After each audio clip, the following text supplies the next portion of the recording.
It's been 8 years since the original release at the Paris Motor Show of the fourth generation ND MX-5.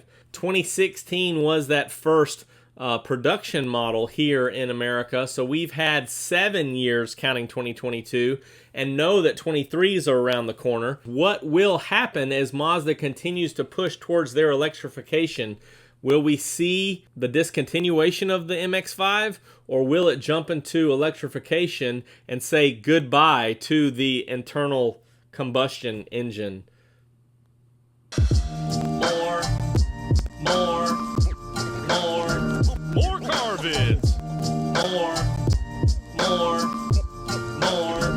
More car vids. What's up, everybody? I'm Jonathan Sewell Sales at Mitchell Mazda on the Boulevard in Enterprise, and we're talking about the MX-5. And I think that you know from past articles and past videos throughout the last year or two that Mazda has a deep tradition of the internal combustion engine, going all the way back to the rotary, and how they're just willing to try things and succeed at things better than other car manufacturers. There's kind of this lack of fit, like round peg in a square hole, or vice versa. I never can get those right, of where the Miata, the MX-5, will actually fit in 2025 and 2030 as Mazda pushes towards 75% electrification. We have said that that's probably going to be a mild hybrid setup, so you can still have an internal combustion engine with a little bit of an extra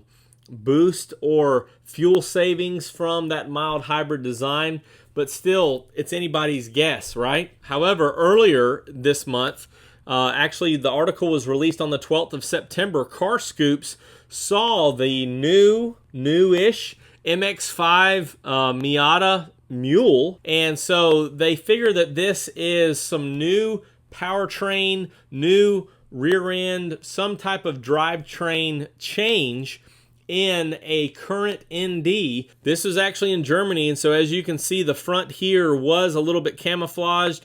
Doesn't look so different from right now. You still can see the fangs and the same headlights, but obviously what could be different is in the mouth or the smile of the MX-5.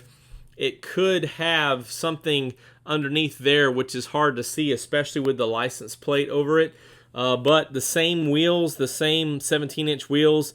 This was probably a what we call in North America a GT. They've done some homemade body work there, or some extra add-ons of some flares to allow for maybe a little bit wider stance in those rear wheels. And so it could be that they're working on some new electric motors in the back that push those wheels out, or perhaps some motors, independent electric motors on each of the rear wheels, which we've seen some concepts or some patents for that here recently. Could be that this is going to be the 2025 MX-5, which will have some electrification, but still retain the internal combustion engine. Save the ice! At least we know that with this mule and with this these modifications, that Mazda is working towards the next generation. And although this one's been around 8 years, we could see another 2 or 7 production years. We could see another 2 years in a 23 and 24 before this new drivetrain is released. Now, these pictures are a little bit grainy, but they kind of did have rapid shutters as this car was turning, so you can kind of get an idea.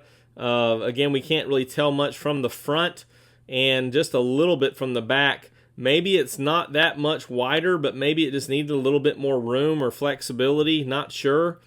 And maybe it is a little bit wider up front too, which is why it doesn't look as awkward in the back. There's a good look at the front, and maybe it's a little bit smaller than what we're accustomed to, hiding a little bit more with that camouflage.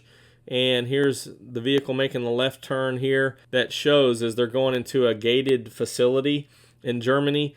And hopefully they still offer the manual 6-speed even with this electrification. Internal combustion engine and manual transmission is a must for this vehicle. and I think overall they're just making it more fun to drive. So that will be interesting to see, and hopefully we'll have information on this probably a year or more, unless they have some new concept that they release like they did the ND a year or two earlier. More Mazda info, more MX-5, 5th generation NE, and of course the connection is the NE, is it actually electric? Is that what the E's for in this case? But I'll be here on the boulevard, keeping my ear to the ground for all the latest Mazda news, and I will see you on the next one.